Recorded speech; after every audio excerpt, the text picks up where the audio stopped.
a gente tem a gente tem dois canais para podermos nos falar, né? Um é o chat, né? O bate-papo. Então, é um lugar que vocês podem colocar comentários, que a gente pode conversar. E tem um outro botão aqui dentro da nossa sala que é o QIA, né? Que é de Question and Answer, né? Perguntas e respostas. Então, eu vou pedir para vocês usarem o QIA, né? Q&A, para colocar as perguntas de vocês. E as perguntas são a coisa mais importante que vocês podem trazer aqui para a nossa conversa, porque no fundo a gente está aqui justamente para atendê-los, para fazer com que aquilo que a gente pode contribuir para cada um de vocês aqui neste assunto de comunicação como ferramenta estratégica para o sucesso profissional, é, assim, é o nosso intuito fazer essa contribuição. Então, muito importante que vocês coloquem as suas perguntas no QIA para a gente poder ir tratando, e vocês não precisam esperar acabar. Tá? Surgiu a pergunta, é só vocês colocarem e a gente vai conversando aqui ao longo dessa apresentação. Então, vamos lá, pessoal. Deixa eu pegar aqui, pronto. Então, estou prontinha aqui, estou com o meu Q&A aberto também. Se vocês tiverem perguntas, ele já vai aparecendo aqui para mim, tá bom? Então, gente, assim, o objetivo principal aqui é a gente falar de comunicação, né? E a importância que comunicação tem para o dia a dia do trabalho. Então, que quero começar trazendo uma pesquisa, né, global, então, que vai analisar essa questão da comunicação em países diferentes do mundo, em continentes diferentes, mas o que ela traz são dados que, independente das regionalidades, acabam sendo mais ou menos iguais para todo mundo. O primeiro é que 91% dos CEOs, dos presidentes das empresas no mundo inteiro consideram a comunicação crucial para o sucesso profissional, né? Então é muito interessante que isso é uma mudança de paradigma, que até antes o que a gente tinha era um desejo das empresas pelas competências técnicas, né? Por aquilo que você sabia da tua área de expertise ou do ramo ou segmento para onde você estava atuando e trabalhando, né? Hoje a gente tem uma mudança radical em que as grandes lideranças vão considerar a comunicação como algo que faz a total diferença entre o sucesso ou o não sucesso na vida do profissional. Outra coisa interessante é que quando você fala com os empregadores, né, ou seja, você chega ali para os RHs para entender melhor um pouco esse cenário, a gente tem 75% dos empregadores falando que uma má comunicação é a principal causa de conflitos no local do trabalho. Então, é muito rico isso, né? Porque o RH é aquele setor onde todos os problemas, todas as situações, todas as necessidades chegam ali para o RH. E aí eles, quando olham e analisam, né, todas as dificuldades de projetos darem certo, de pessoas darem certo, de times trabalharem bem, 75% deles vai atribuir isso à questão da má comunicação. E por fim, e eu acho que esse é o dado super importante, é que 57% das pessoas que estão trabalhando hoje acreditam que precisam melhorar nesse quesito da comunicação. Então, a gente vê um número muito relevante de pessoas olhando para a sua própria capacidade de comunicação e entendendo, né, e vendo que tem muito espaço para melhorar. né?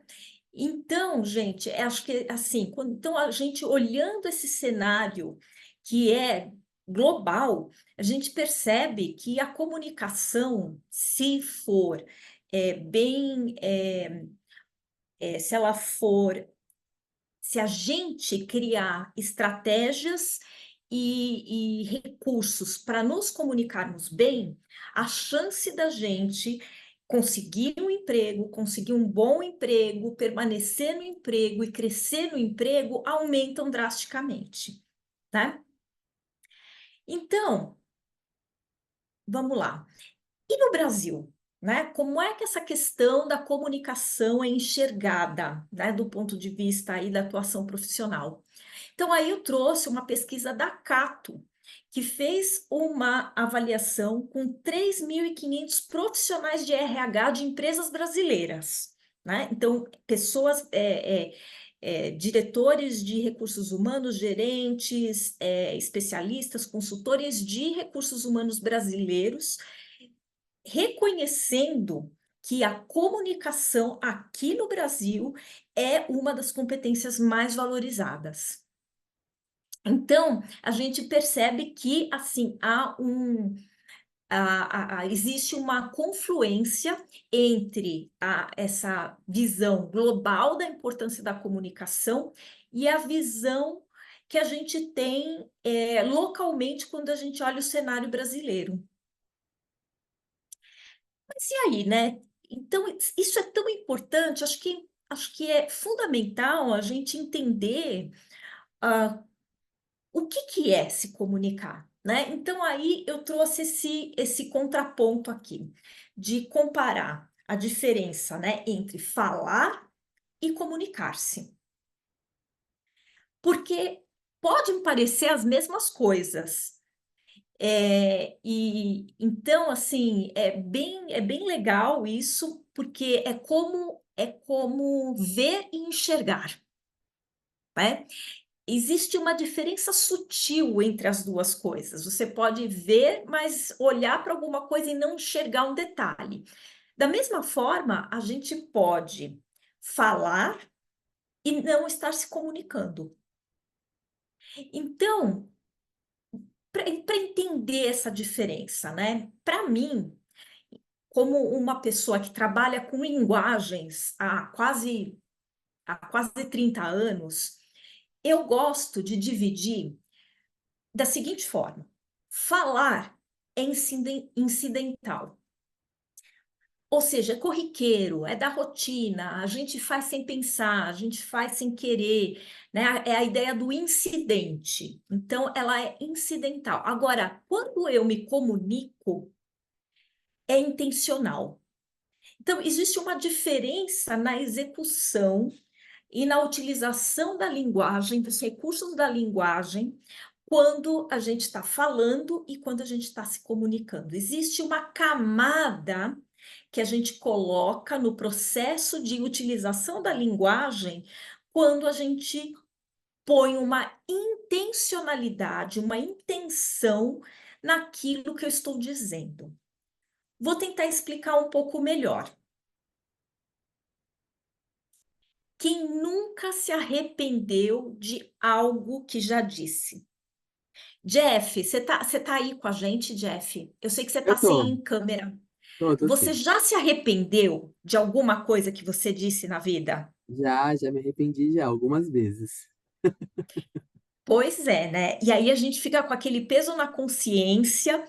Eu não sei você, mas eu fico pensando assim: ai, eu tinha que ter dito, ao invés de ter usado palavra X e Y, eu tinha que ter usado palavra A e B. Eu fico tentando refazer minha fala na minha cabeça. Como é que você faz, Jeff, depois que você se arrepende? Olha, quando eu falo alguma coisa e eu me arrependo, ou eu tento refazer a minha fala, se houver uma abertura para que eu possa refazer a minha fala. Agora, se não tiver essa abertura para refazer a fala, eu já entendi que é uma lição aprendida e numa próxima situação não vou mais utilizar aquela forma que eu fiz e vou utilizar uma nova forma e vou observar melhor. com quem eu estou conversando, ou para quais pessoas eu estou falando. Então, eu encaro ou como lição aprendida, ou se tiver espaço para consertar ou melhorar, eu uso esse espaço para consertar e melhorar. Pois é, então, é aquele dilema, né? Porque eu sempre digo assim, depois que você falou a palavra errada, ou disse a coisa errada, ou disse de forma incidental, esse movimento que você falou, Jeff, ele é muito legal, né? Quer dizer, se na hora você consegue reconstruir a tua fala, já melhora, né? Mas aquilo que já foi dito já saiu e já virou, né? E muitas vezes a gente fala, nossa, mas eu não podia ter usado aquela palavra, eu não podia ter usado aquele termo. E é bom ter as lições aprendidas, e mesmo esse arrependimento que a gente tem depois de algo que a gente falou e, puxa, não devia ter dito aquilo, também é bom, porque ajuda a gente a criar autopercepção justamente sobre aquilo que a gente estava falando, que é o incidental e o intencional.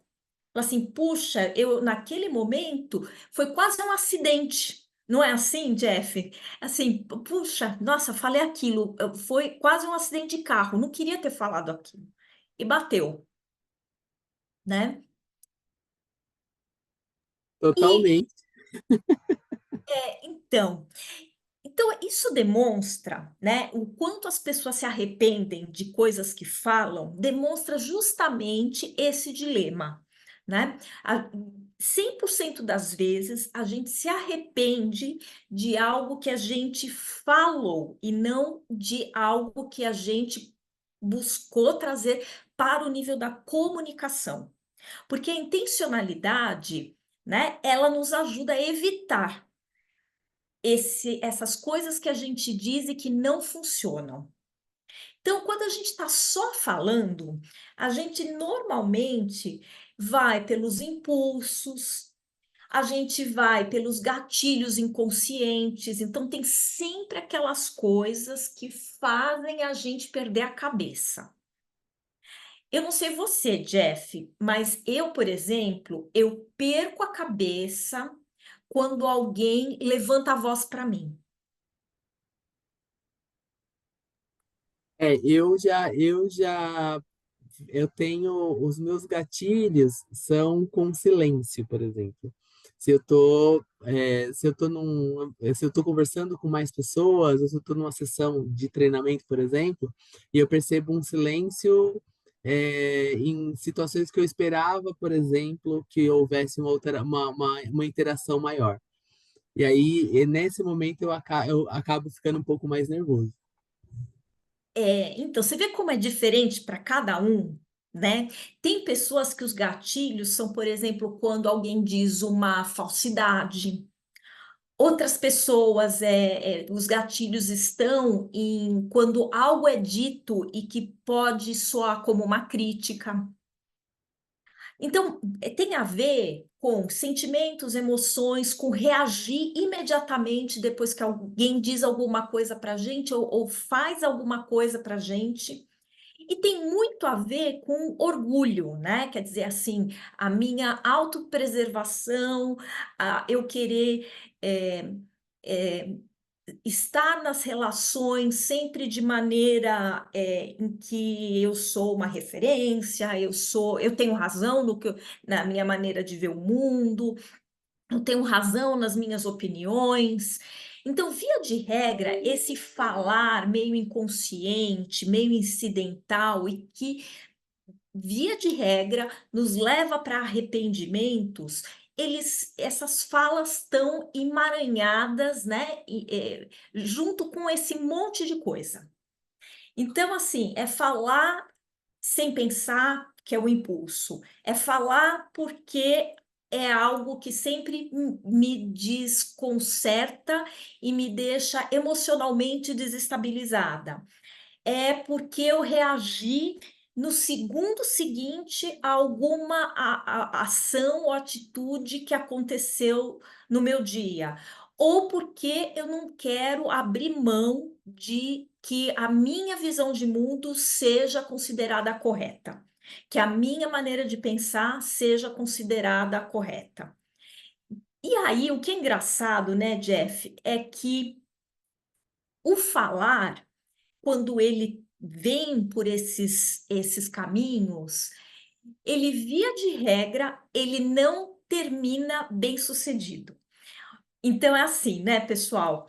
Para todo mundo que está aqui, por favor, olha, coloquem seus comentários, tá? Coloquem as suas perguntas, né? Eu não sei para vocês, mas via de regra, se eu falo de maneira intempestiva e sem planejamento, sem pensar, porque eu quero convencer o outro de que eu tô certa, o que acaba acontecendo é que eu não convenço o outro de que eu tô certa. E simplesmente a gente entra numa briga em que os dois tentam se provar estarem certos. Se eu falo por conta de uma reação imediata, normalmente aquela ação que despertou a minha reação só piora. Então, ao invés daquela situação embaraçosa, delicada, desconfortável, inadequada, melhorar, ela só tende a piorar. Quando eu falo pelos meus impulsos, também, aquilo que eu precisava que acontecesse no final daquela conversa não acontece e eu não alcanço os meus objetivos. Então, isso é para dar um pouco de cenário, né? Então, quando a gente, de novo, né, pensa na comunicação, em comunicar-se e não no falar, a gente está pensando em trazer para a utilização da linguagem algumas coisas super importantes, como eu vou usar a linguagem porque eu tenho um projeto aqui para executar com o Jeff e a gente precisa conversar para esse projeto ter sucesso. Eu estou me comunicando porque a gente está aqui num time com mais 6 pessoas, pessoas que pensam diferentes, que têm visões de mundo diferentes, mas a gente precisa trabalhar bem juntos para a gente ter sucesso enquanto time. Outra coisa importante na comunicação, da gente usar a comunicação no ambiente de trabalho, é a gente ser visto como uma pessoa que soma, que agrega, que ajuda o grupo, e não aquela pessoa que só traz problema, que só traz dificuldade, que discorda de todo mundo, né? Então, a comunicação nos ajuda a criar uma imagem positiva de nós mesmos dentro do nosso ambiente profissional para que as pessoas, né, nos vejam como pontes, né, e vejam que nós somos pessoas que trabalham na construção de pontes, para que a gente tenha espaços de colaboração, de um ajudar o outro no dia a dia profissional, com todos os desafios que a gente tem na vida profissional. Bom, então, gente, algumas competências, né? Algumas, digamos assim, habilidades ligadas a essa questão da comunicação para nos ajudar, e aqui eu estou pegando um pedaço, né, do, do, dos resultados que um bom processo comunicativo pode trazer para a gente, que é justamente nessa questão do relacionamento de nós com os outros profissionais que trabalham conosco.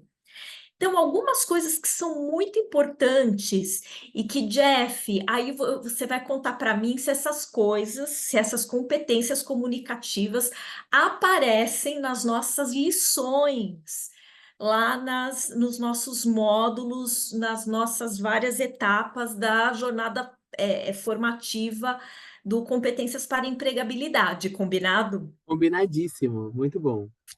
Então, olha só. Então, quero começar por clareza e objetividade. Então, a clareza e objetividade são coisas que não são tão simples assim da gente conseguir. Elas demandam planejamento. Então, na hora que eu vou apresentar uma ideia, que eu vou apresentar um ponto de vista, que eu vou apresentar um projeto, eu tenho que preparar o que eu vou dizer. Se eu não preparar, assim, na minha cabeça, né?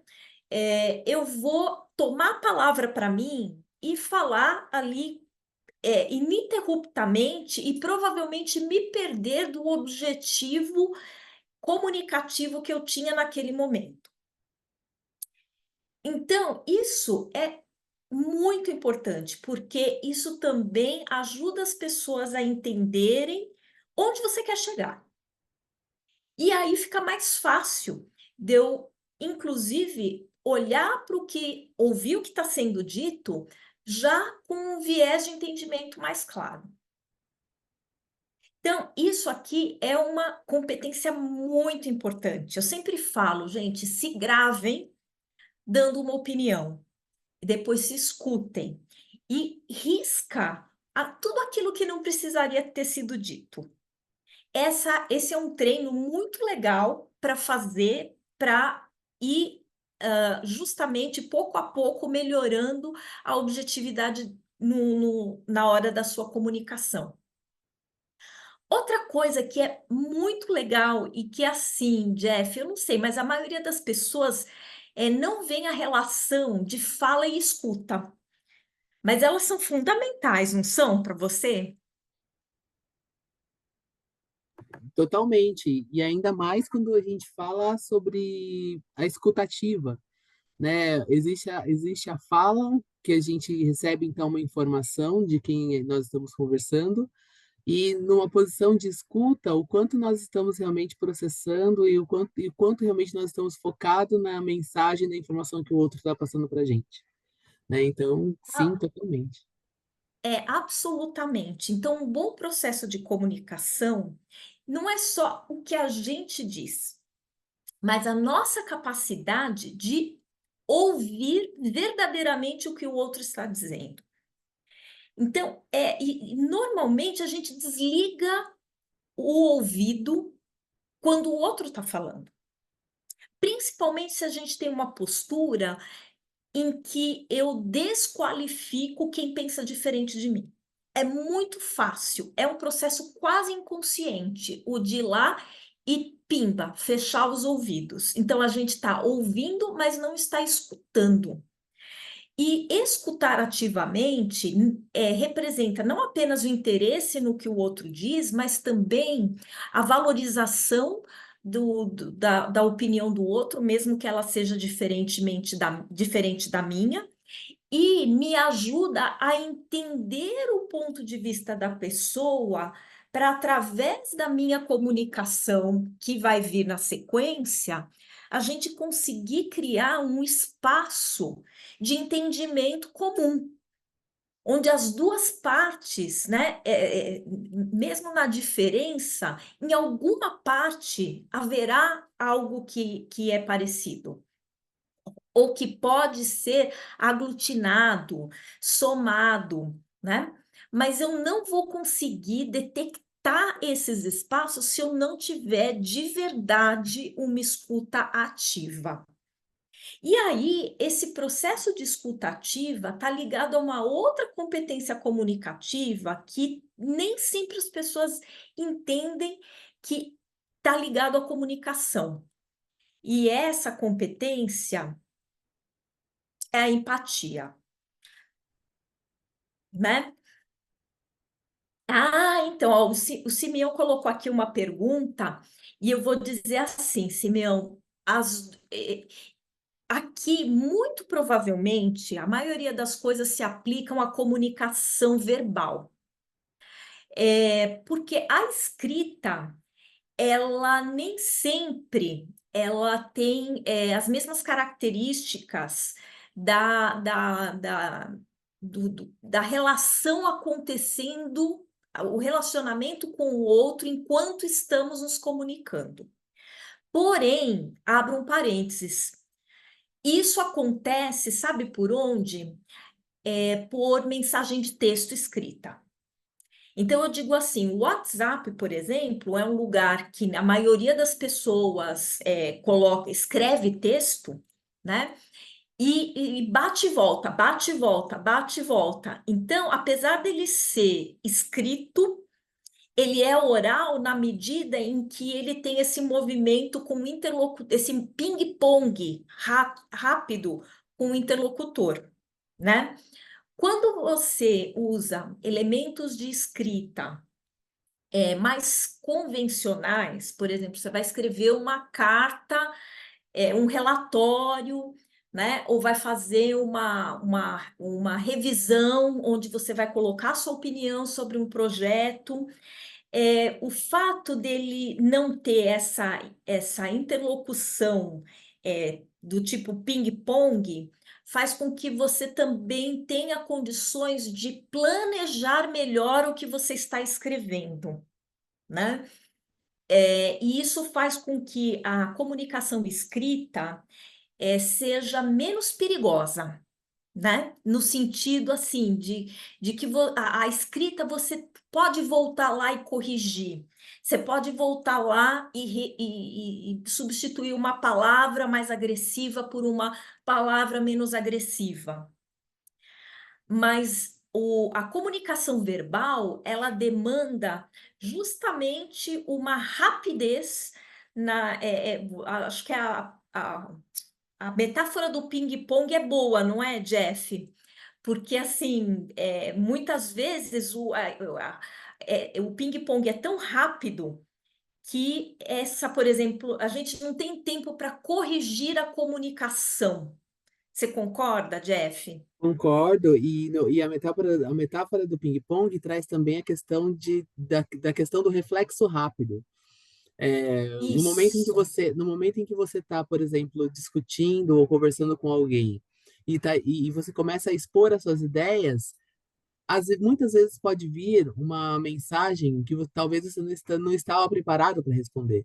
E aí você precisa ter um reflexo muito rápido para poder adequar uma resposta para que aquela pessoa que te fez uma pergunta ou te trouxe uma mensagem que você não estava preparado para responder, consiga se sentir satisfeito com com o conteúdo que você vai trazer para ela, né? E como você vai trazer esse conteúdo para ela. Então, para mim, esse reflexo do ping-pong é perfeito, né? Para mim, remete ao reflexo rápido, remete também ao foco, né? Como que vem a mensagem para mim, como vem a bolinha, né, para mim, e como que eu rebato essa bolinha, qual é a velocidade, qual é a força que eu vou aplicar, qual é a estratégia, eu quero que a minha bolinha ela marque ponto e a outra pessoa, né, o meu interlocutor perca a bolinha, ou eu quero que ele devolva a bolinha e a gente continue jogando, entendeu? Ininterruptamente, né? Então depende também da estratégia que você quer adotar durante uma comunicação. Muito bom, Lúcia, muito bom, adorei. Eu acho que assim, essa questão do reflexo rápido é muito interessante, né? Porque a gente viu que de repente a pessoa do outro lado jogou a bolinha para a gente de determinada maneira, a gente não consegue falar para a bolinha para ela congelar, para a gente pensar e falar assim: bom, agora eu vou virar deste lado, porque aí vai funcionar.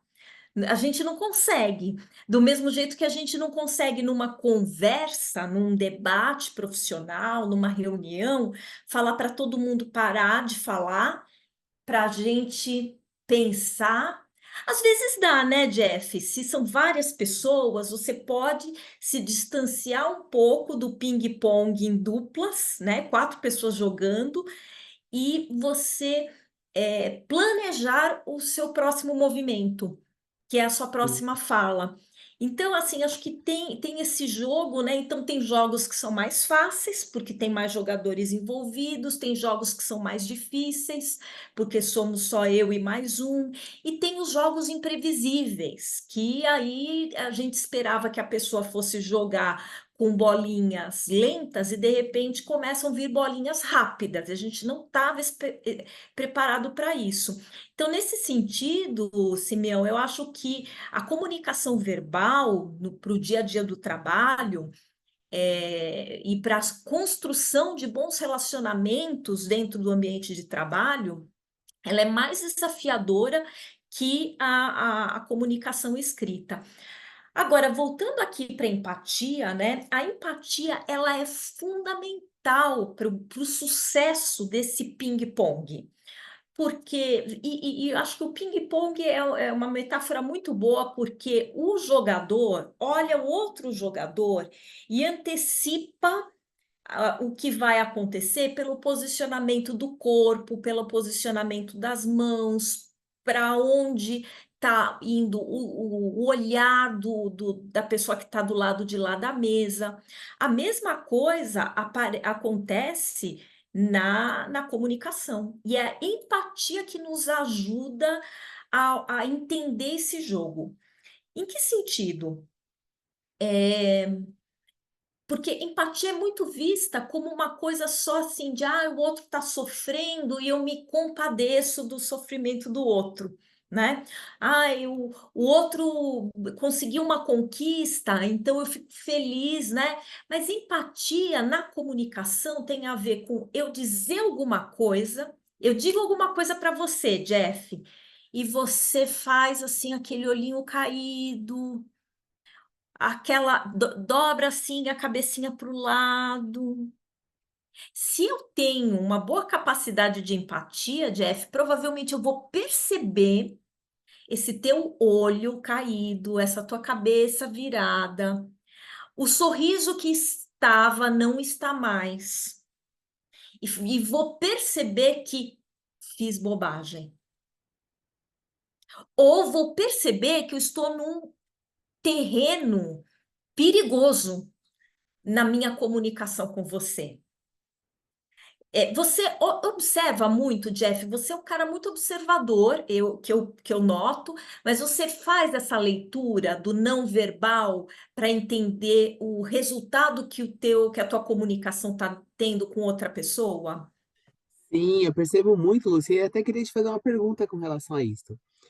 O quanto o exercício da observação de sinais não verbais, né? A gente está falando, pode impactar, por exemplo, positivamente na minha estratégia de comunicação? Essa é uma primeira pergunta, né? E a gente está falando de comunicação não verbal, e quais são as, assim, quando a gente fala de comunicação não verbal, como que a empatia pode me ajudar a entender esses sinais e entender e melhorar a minha forma de comunicar? Olha, muito boa essa sua pergunta, né? Porque você pode ter pessoas que são muito boas de ler esses sinais não verbais, mas elas não se importam. Lembra aquela questão dos impulsos e das emoções? Isso acaba vindo na frente do meu objetivo comunicativo. E aí, né, eu estou ali num processo de comunicação, por exemplo, para fazer um projeto dar certo. Então, assim, eu tô vendo que o que eu tô dizendo tá abatendo o grupo, que o grupo tá ficando com uma energia pesada, que as pessoas estão olhando para baixo, que quem tinha sorriso no rosto não tem mais. Mas o meu desejo de ter a minha visão como a visão preponderante dentro do grupo é mais importante do que o processo comunicativo. Isso é falta de empatia. Então, eu posso fazer uma boa leitura dos sinais, sejam esses sinais verbais, não verbais ou de outras naturezas, mas mesmo assim eu não tenho empatia. Então, ter a empatia é capturar esses sinais e falar e se colocar no lugar, né? Peraí, eu estou fazendo o outro se sentir mal. Nossa, para tudo, que eu estou deixando o meu time, ou o time onde eu sou um membro, desestruturado. Opa, calma, eu fui por um caminho que para mim estava tudo bem, mas eu estou percebendo que para uma pessoa aqui desse grupo de 4 não está funcionando. E aí eu reconstruo a linha comunicativa porque eu percebi e eu não quero esse mal-estar, eu não quero essa frustração, eu não quero, né, esse desfecho que provavelmente vai colocar só muros, né, naquele momento em que a busca maior é por uma comunicação eficiente. Faz sentido para você, Jeff? Totalmente. Para eu conseguir entender sinais de comportamentos não verbal, eu preciso tentar olhar pela perspectiva do outro, né? Então, eu estou conversando com você, percebo que você cruzou os braços, ou percebo que você fez uma feição um pouco diferenciada, algum sinal negativo. Eu já entendi que a forma que a minha comunicação foi para você, aliás, como você recebeu minha comunicação, ou talvez alguma palavra que eu tenha dito possa não ter afetado tão positivamente. E o contrário também acontece, né? Se começo a conversar com você e eu percebo que você se mostra aberta, abre sorriso, presta atenção no que eu estou falando, gesticula junto comigo, ou responde positivamente as coisas que eu estou falando, também é um sinal que eu estou indo num caminho certo. Então, a comunicação não verbal, ela é bem interessante. Agora, Lúcia, uma outra pergunta também falando sobre isso. E no mundo remoto, né? Como fazer a leitura buscar essas informações de sinais, né, não verbais por meio remoto? Que você indica? São sinais diferentes, né? E a gente tem menos experiência com esse mundo. Mas eu diria que a pessoa parar de olhar para a câmera é um sinal, ou a gente perceber que a pessoa começa a digitar é outro sinal, a pessoa olhar para o lado é outro sinal.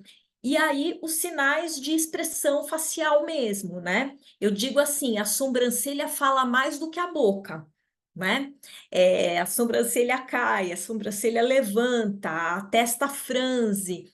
Então, assim, a gente tem menos do corporal, porque a gente está vendo só o quadrado aqui da pessoa, mas eu acho que tem outros elementos que a gente consegue trazer. Agora, sempre lembrando, o mais importante é não só ler, mas se a gente começa a perder uma pessoa na comunicação, é entender que, peraí, tem algo que eu não estou fazendo bem, né? Então, é mais do que colocar a culpa no outro, né? Ou na reação do outro. E aí, Jeff, acho que tem muito a ver, e aí pegando aqui o nosso pessoal que está aqui presente conosco, né? A Silvia, a Giovana, a Kesley, o Lauro, o Marcos, o Simeão. Assim, eu gosto muito de refrisar a questão da comunicação não violenta, né? Essa é outra. é, maestria que a gente precisa ir construindo, né? As pessoas ainda têm muita dificuldade em usar a linguagem de maneira que ela não seja lida pelos outros como um processo de agressão, né?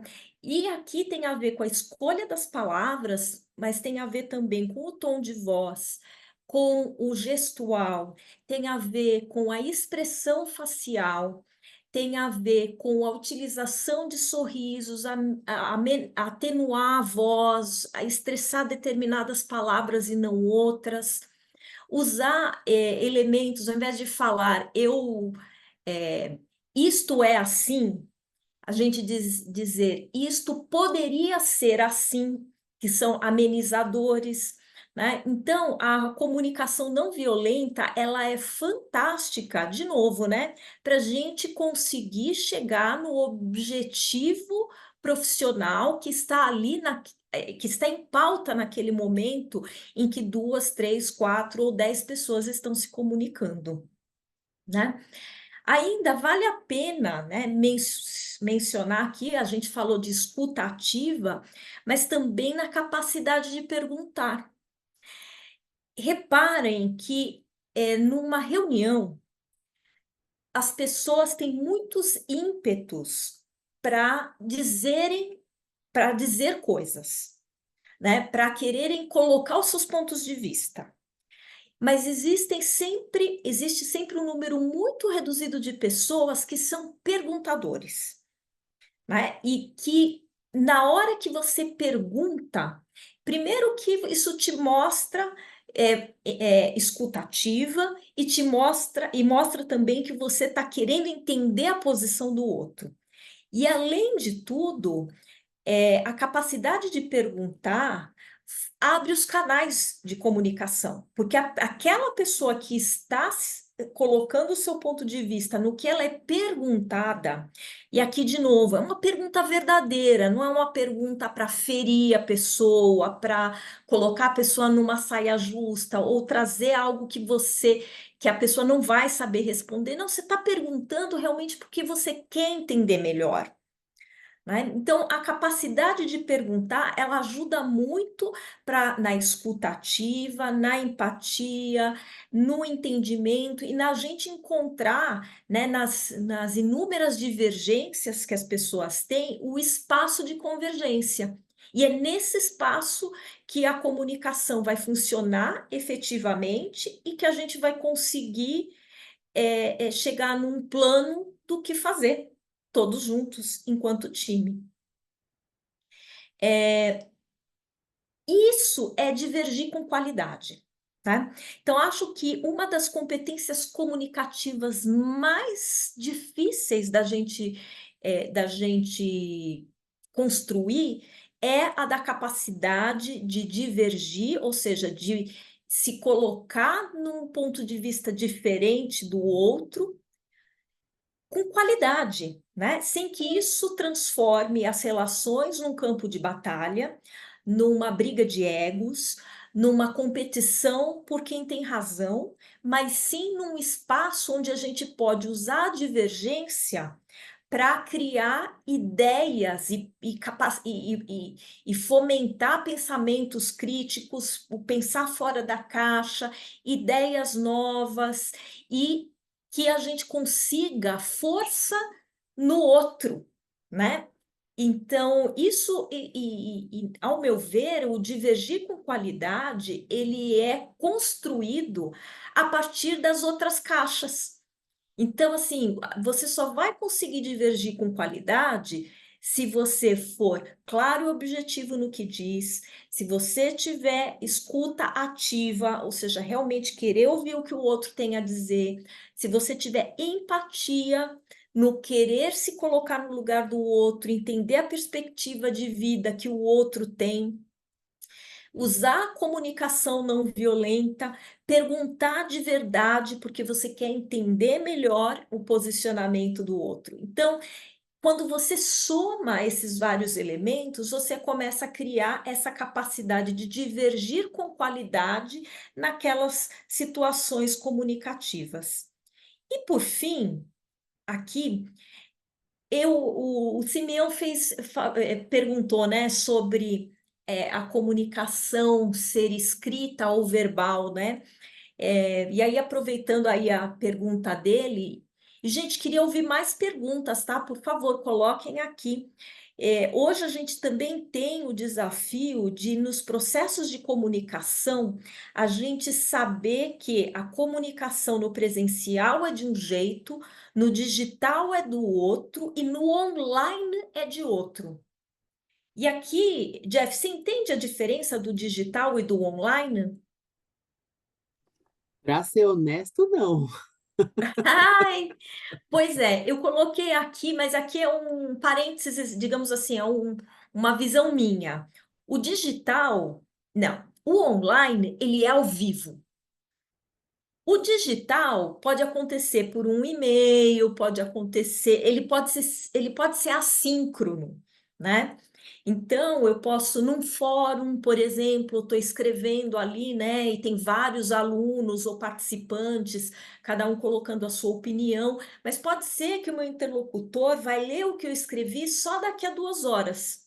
Mas aquilo que eu chamo de online é aquilo que é ao vivo, é a história da discussão pelo chat. Ou, né, todos ao mesmo tempo ali num momento em que que dá aquela ideia do ping-pong que a gente conversou agora há pouco. Então, olha, acho que assim, eu trouxe aqui 7 competências ligadas a um grande guarda-chuva, que é a competência comunicativa, e que essas microcompetências são se bem ferramentalizadas por nós, nos trazem sucesso nos nossos relacionamentos profissionais e, consequentemente, nos objetivos que a gente tem no dia a dia do trabalho. Então, aí assim, para fechar aqui a nossa conversa, né, algumas ideias práticas, né, de como desenvolver a nossa competência comunicativa e pensar que, gente, isso é um jogo eterno, é um ping-pong que não para, até porque, dependendo do momento da nossa vida, e, né, pensando de novo lá do falar e do comunicar-se, né? E o falar é muito ligado à parte emocional. Se a gente está num momento emocional muito, desagregador, a tendência é a gente perder competência comunicativa, né? Então, eu acho que assim, esse é um desenvolvimento que é para a vida toda. Então, como desenvolver a competência comunicativa de forma continuada? Aí, sabe o que eu fiz, Jeff? Eu entrei no nosso curso, eu entrei lá no meu tutor, na nossa inteligência artificial que está dentro do curso, e eu fiz essa pergunta para ela, Interessante. Tô curioso com tá? essa resposta. Isso aí. Então, aí aqui, olha, o Simeão, ai, que bacana. Ele está falando aqui que ele vai divergir com qualidade, adorei, né? Então, na parte verbal, né, ele disse que, ó, eu sou uma ótima explicadora, né? E as perguntas serem feitas na comunicação escrita não parece estranho? Olha, eu vou dizer para você, Simeão, que cada um é cada um, né? Eu gosto, quando eu vou para uma conversa que eu sei que vai ser difícil, eu gosto de escrever aquilo, né? Ponho no escrito aquilo que depois vai virar verbal, né? Tanto o que eu quero dizer como o que eu quero perguntar, né? E muitas vezes numa reunião, principalmente quando é um tema divergente, eu aproveito os momentos que eu tô fora do palco, né? Que eu tô fora da mesa de ping-pong e eu sempre tenho um caderninho comigo. E aí eu escrevo as perguntas para justamente me ajudar a analisar se a melhor maneira de eu, de repente, colocar uma pergunta que pode trazer visões controversas. Então, eu acho que vai também, né, óbvio, de cada um de nós, né, a maneira da gente buscar essa comunhão entre o verbal e o escrito, né? Então, assim, acho que vale cada um de nós experimentar um pouco essas relações. Agora, voltando aqui para a nossa pergunta, né? Como desenvolver a competência comunicativa de forma continuada, e que eu disse que eu entrei lá na nossa inteligência artificial, né? Aqui eu tenho um pessoal, olha, a Giovana falou, quando ela tem uma conversa difícil, ela treina na frente do espelho. Olha que bacana. E aí ela pega os pontos mais delicados e fica repassando para ter cuidado com as palavras. É- então, assim, é de cada um, né? Cada um tem aí algumas estratégias, e tem gente que se grava, né? E depois se escuta. Eu vou contar aqui o que a nossa IA nos deu de resposta, explorando um pouquinho as respostas que ela nos deu. Então, veio aqui a minha pergunta e ela começou. Você pode desenvolver suas habilidades de comunicação de várias maneiras. É importante praticar regularmente a escuta ativa, tá? Garantindo que você realmente compreenda o que a outra pessoa está dizendo. Então, assim, sobre escuta ativa, algumas dicas que eu deixo aqui para vocês, né? O tomar nota do que as pessoas dizem é uma maneira muito importante, porque no que a gente se propõe a tomar nota, a gente se força a escutar verdadeiramente o que a pessoa está dizendo. né? Eu faço sempre isso num bloco de notas, né? A outra coisa é não ter medo de confirmar se você entendeu exatamente o ponto de vista ou as informações que a pessoa trouxe na sua comunicação, né? A outra coisa que é bacana na parte da escuta ativa é que, assim, gente, não tem dúvida boba. Então, a pessoa está ali colocando o seu ponto de vista, não se sinta mal de perguntar, de fazer ali um questionamento, né? De fazer o questionamento, que é trazer uma questão e não trazer um confronto, né? Isso é sempre bem importante. E lembrar que perguntas, elas demonstram interesse. Agora, nada impede, né, de você fazer a pergunta depois, né? Não tem problema de você pensar e falar assim: puxa, quero fazer essa essa essa pergunta depois da reunião. Também funciona, né? A pessoa fala: nossa, olha, né, o Jeff aqui estava realmente prestando atenção no que eu estava trazendo, na minha ideia, no meu ponto de vista. Bom, continuando aqui, né? Então, ali, ó, falamos a escutativa, garantindo que você realmente compreenda o que a outra pessoa está dizendo. Além disso, você deve sempre buscar ser claro e conciso ao se comunicar. Então, vem lá aquela primeira caixinha que a gente apresentou, né? Então, quando você vai se apresentar, né, você vai ter que lidar com uma questão difícil, né? Seja objetivo, se atenha a fatos e dados, se atenha à situação que precisa ser resolvida.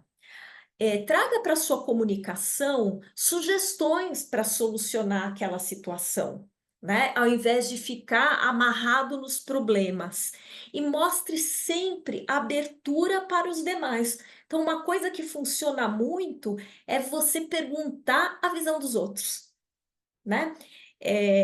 Isso, de novo, vai, ao invés de levantar muros, vai criando pontes entre nós e as demais pessoas que trabalham conosco. Bom, aí eu quero ir adiante, né? Então, vai lá, você sempre deve buscar ser claro e conciso ao se comunicar, evitando o uso de linguagem demasiadamente complexa ou ambígua. Uma boa higiene linguística também é importante. Achei tão engraçado, Jeff, higiene linguística. E você já tinha ouvido esse termo? Eu confesso que não. Primeira vez que eu ouço também. Pois é. E eu entendo aqui, eu fui buscar essa história da higiene linguística na comunicação não violenta, né? Então, evitar coisas do tipo: não gostei, discordo totalmente, você está errado, você não sabe o que está falando. Se for assim, não contem comigo. Esse trabalho está ruim. Do jeito que você está falando, não faz o menor sentido. Então, reparem que essas frases, assim, descoladas, a gente olha e fala: nossa, mas quem já não falou isso? Não é, Jeff? Eu confesso, já falei. Ah, com certeza. Em algum momento, sim, sem dúvida. Exatamente. Então, é não usar, né, esse tipo de linguagem, né, é uma forma de higiene linguística, né? Então, e isso reflete o nosso profissionalismo, né? Então, no ambiente profissional, a gente não deve usar uma linguagem violenta, né, independente das circunstâncias. Além disso, tente se colocar no lugar do outro ao se comunicar, para ajudar a transmitir a sua ideia de maneira que seja compreensível e respeite o ponto de vista do outro. Então, de novo, tem a ver com o jeito que você fala, né? Então, ao invés de você ir, olha, não concordo com você, eu acho que blá blá blá blá blá blá. Você pode dizer de outra forma, tem o que nós chamamos de expressões agregadoras. Posso adicionar uma outra visão nesse assunto? Entendo sua perspectiva. Também poderíamos considerar outra coisa. Sua ideia é interessante. Talvez possamos até pensar em outra coisa. Posso te colocar uma ideia diferente? Sua visão é muito bacana. Eu, pelo meu lado, penso que também outra coisa. Então vejam que o respeito ao ponto de vista do outro vem na linguagem que a gente usa, tá? E isso é fundamental para o nosso sucesso comunicativo e para a gente conseguir os nossos objetivos profissionais. Aí, nossa, eu preciso ver só aqui, só um pouquinho, Jeff, que eu preciso tirar essa barrinha daqui, pronto, que eu não estava mais enxergando a parte de baixo. Então, vamos lá.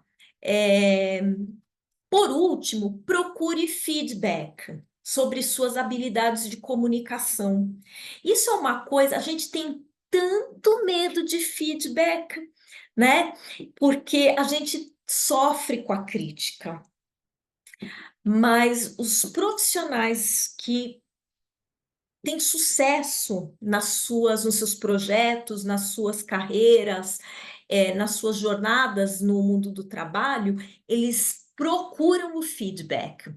Então, olha que interessante, acabou a reunião, acabou a conversa, você chega para o teu interlocutor e pergunta: hoje pareci agressivo na forma que eu disse o que eu pensava?